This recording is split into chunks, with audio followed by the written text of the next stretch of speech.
Les penseurs légendaires, économistes, sociologues, auteurs ont travaillé longtemps sur un sujet et nous offrent leur trésor. On va découvrir le trésor de Pierre Bourdieu et essayer de comprendre son travail. Ton commentaire est évidemment le bienvenu. J'ai découvert Pierre Bourdieu au lycée, j'étais en bac ES et le thème de la reproduction sociale était dans le programme. La reproduction sociale finalement, c'est quoi ? Un cours extrêmement important, sors les petits pop-corn, tu vas te régaler. On va parler de l'ascension sociale, de la reproduction sociale positive et l'augmentation de ton capital. Tout ça appuyé sur un homme qui logiquement tu dois le connaître, tu en as déjà entendu parler forcément, c'est Pierre Bourdieu. Donc Pierre Bourdieu, sociologue. Finalement, c'est quoi le métier de sociologue? C'est comprendre le fonctionnement de la société ou d'un phénomène de société. Il a développé le concept de reproduction sociale, donc ça c'est vachement intéressant, tu vois comment se reproduire socialement d'une manière positive ou bien justement se reproduire socialement d'une manière négative, qui explique comment les inégalités sociales se perpétuent de génération en génération. Donc selon lui, il y a vraiment deux facteurs, l'école et la famille. On va commencer par la famille, donc les principaux concepts de Bourdieu sur la reproduction sociale, la famille. Du coup, lui, il va considérer qu'il y a 4 types de capitaux. Donc le capital culturel, chaque individu hérite d'un certain niveau de capital culturel. Donc du coup, ton langage, tes connaissances, tes diplômes, de sa famille. Les enfants des classes favorisées ont plus de facilité à réussir à l'école car le système scolaire valorise leur culture et leur code. Donc ça, c'est le capital culturel. Ensuite, on a le capital économique. Ce sont les ressources financières d'une famille qui influent fortement l'accès à une bonne éducation, aux loisirs enrichissants. Le capital social, c'est simple, c'est les relations et le réseau d'un individu. Ça peut être la famille, les amis, les contacts professionnels peuvent faciliter son accès aux opportunités. Ça, c'est vraiment important. L'habitus, c'est un phénomène de disposition, façon de penser, d'agir, de parler, intériorisé dès l'enfance et qui influence vos choix, votre trajectoire sociale. L'habitus des classes populaires diffère de celui des classes supérieures, ce qui crée des inégalités dès le plus jeune âge. Donc, moi, j'ai classé justement, en fait, c'est quoi le capital le plus important? Tu vois, en règle générale, sur Internet, on va dire, le plus important, c'est l'argent. En fait, tu vois, je l'ai mis en 5e position et j'ai rajouté un petit bonus. Pour moi, le top 1 en matière de capital, c'est quoi? C'est le capital santé. Donc, c'est vraiment trop important pour être non précisé. Il n'a pas forcément précisé, mais moi, je le précise. En capital santé, tu as le premier point, c'est-à-dire le destin, la chance, l'handicap ou pas. Et donc, ça peut toucher n'importe qui. Donc, forcément, l'handicap, voilà, ça appartient au capital santé. Le top 2, pour moi, c'est l'habitus. C'est-à-dire que c'est ta routine vraiment automatique, ta manière de réfléchir, de penser d'une manière, voilà, c'est vraiment ta routine, l'habitus. Donc ça, pour moi, c'est vraiment classé en top 2. Ensuite, pour moi, on a le capital social que j'ai mis en 3e position. Donc, c'est quoi le capital social? C'est ton réseau, c'est tes amis, c'est les gens que tu vas fréquenter autour de toi, à ton boulot, etc. Donc, en vrai, l'entourage est déterminant dans ton échec ou succès. Concrètement, je trouve que, en vrai, la réussite d'un individu, en règle générale, tu vois, c'est vrai que ça va dépendre de ses habitudes et aussi de son entourage. Le capital culturel. Alors pour moi, le capital culturel, c'est intéressant pour les sujets de niche. C'est-à-dire si vraiment tu as un sujet de niche que tu as poncé, évidemment que ça va te créer de la sécurité. Si tu es un spécialiste dans un truc, dans la chimie par exemple, oui, si tu fais de la chimie et que tu es spécialiste dans la chimie, forcément, tu es très rare. Ou bien dans la robotique, ou bien dans la technologie, dans les médecines, dans n'importe quoi. Ça peut même être un masseur particulier pour un sport particulier. Tu vois, ça, c'est une discipline tellement nichée, tellement rare que là, le capital culturel va t'offrir de la sécurité. Donc, pour moi, en fait, c'est intéressant pour les sujets de niche. Et c'est intéressant également pour les diplômes précis. C'est-à-dire que pour avoir certains métiers, tu dois avoir des diplômes précis. Admettons, tu veux devenir avocat, bon bah tu vas devoir passer le barreau, donc tu as un système à l'écrit, ensuite à l'oral, etc., etc., etc. Donc bon bah là en fait pour moi le capital culturel c'est vraiment sujet de niche et également diplôme précis. Et ensuite pour moi j'ai mis en cinquième position le capital économique. Pourquoi? Bah, c'est simple, parce qu'en fait, j'ai fait tout à l'heure une demande, même sur Instagram, etc. J'ai trouvé des statistiques très très intéressantes. Tu vois, par exemple, les footballeurs en France, 5 ans après, 5 ans suivant la fin de leur carrière, 50% des footballeurs sont ruinés. Aux États-Unis, tu as 78% des joueurs ruinés en 2 ans à la NFL. Pourtant, tu vois, ils font partie des plus hauts postes en matière de rémunération. 2 ans, c'est rien, 5 ans, c'est rien. Tu vois? C'est-à-dire que pourtant, ils ont du capital économique, mais tu vois, j'hésite entre la quatrième et la cinquième place, j'ai hésité. C'est important d'avoir évidemment le minimum vital, mais trop de capital économique, bah, ça peut être dangereux en fait. Et si tu n'as pas travaillé le capital 2, 3 et 4, si tu n'as pas l'habitus, si tu n'as pas le capital social, si tu n'as pas le capital culturel, en vrai, le capital économique ne sert absolument à rien. Tu vois. Genre, en vrai, c'est les statistiques qui le disent. J'ai vraiment cherché un petit peu d'où provenaient ces statistiques. Donc, forcément, ça vient de trucs un peu bizarres. Ouais, c'est vrai que ça paraît énorme, tu vois. C'est-à-dire 78%, c'est énorme. Dans mon audience, il y en a qui disent que c'est faux, d'autres qui disent que c'est vrai. En tout cas, franchement, pour moi, le capital économique, c'est en cinquième position, les gars. Alors, ce qui est assez marrant, c'est que sur Internet, c'est ce qu'on te vend, hein. On te vend que ça, c'est le plus important, tu vois. Sauf qu'en fait, tous les mecs qui te vendent ça, en vrai, ils ont tous du capital culturel, tous du capital social, tous des habitudes vraiment assez fortes et ancrées dans la réalité. Et ils ont tous aussi un capital santé propre. Donc, le rôle de l'école dans la reproduction sociale. Alors ça, c'est assez intéressant parce que franchement, c'est vraiment pas le truc qui m'a intéressé le plus. Et c'est là où je suis peut-être le plus en désaccord avec Bourdieu, mais c'est vachement intéressant aussi.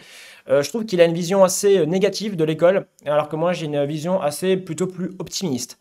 Donc pour lui, l'école est censée être un ascenseur social, mais en réalité, elle favorise ceux qui possèdent déjà le capital culturel dominant. Alors pour moi, le seul ascenseur social qui existe, c'est le marché. L'école est censée être un lieu où on apprend à vivre ensemble et on se découvre soi-même pour trouver un métier qu'on aime exercer. C'est tout. Pour moi, c'est ça l'école, tu vois. Choisis un travail que tu aimes et tu n'auras pas à travailler un seul jour de ta vie. Confucius. Donc, c'est ça, je trouve que pour moi, ouais, c'est vrai, le seul ascenseur social qui existe c'est véritablement le marché, l'offre et la demande, tu vois. Et l'école, pour moi, c'est pas, en fait, c'est vraiment censé être un lieu où on apprend à vivre ensemble dès le plus jeune âge, parce que c'est vachement important aussi d'apprendre à être ensemble, à vivre en société, quoi.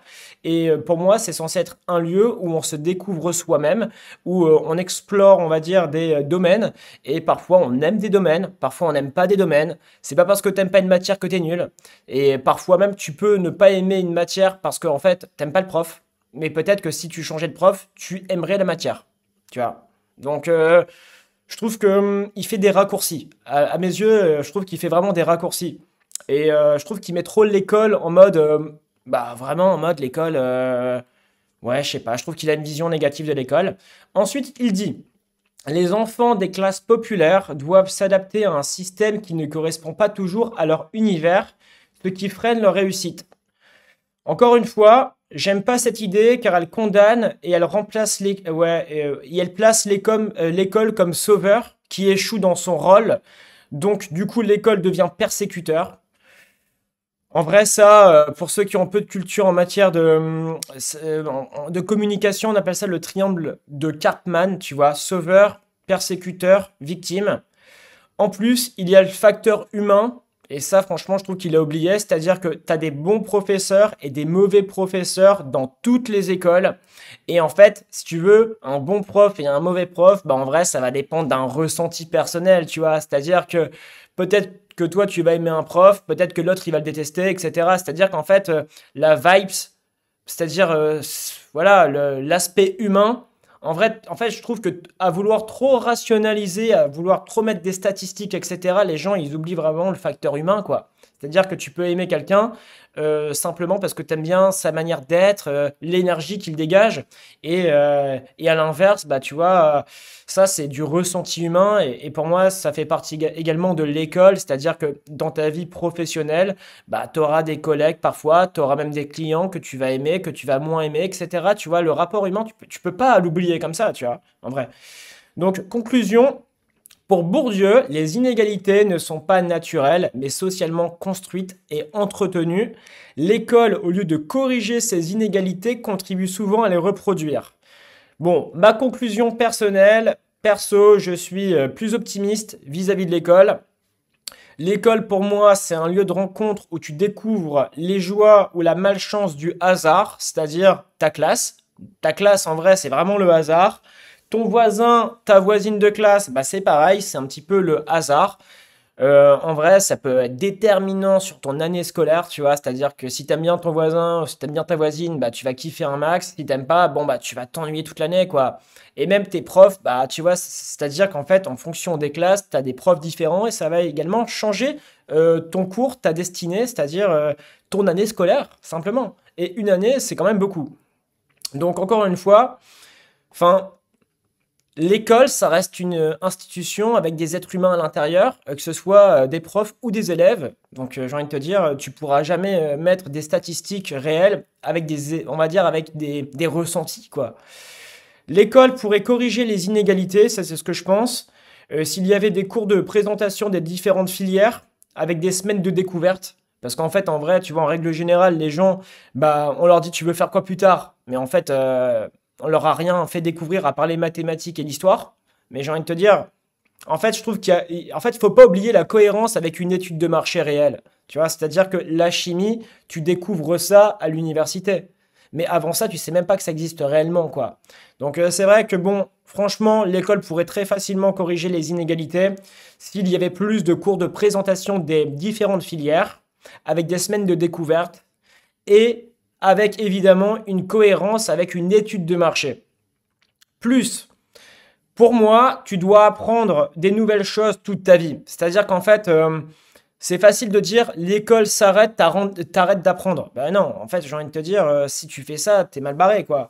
C'est là, je le disais, tu dois apprendre des nouvelles choses tout le temps, hein, toute ta vie, tu vas devoir apprendre.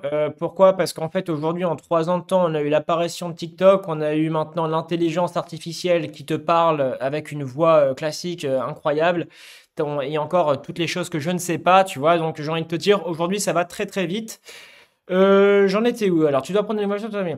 Ouais, le capital culturel, bah, ça s'entretient tout le temps. C'est-à-dire qu'en fait, l'école, c'est pas un arrêt, tu vois. C'est, selon moi, l'école est censée durer toute ta vie. Tu dois te former continuellement. Je pense que même quand tu es professionnel, tu dois toujours trouver des méthodes, lire des livres, trouver des formations, suivre des enseignements.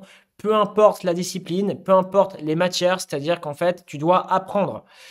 Si tu veux développer ton capital culturel, du coup, je te recommande d'apprendre à reconnaître l'influence de ton entourage sur tes propres pensées pour gagner en confiance en toi. Donc ça, c'est vachement important pour l'ascension sociale, frérot.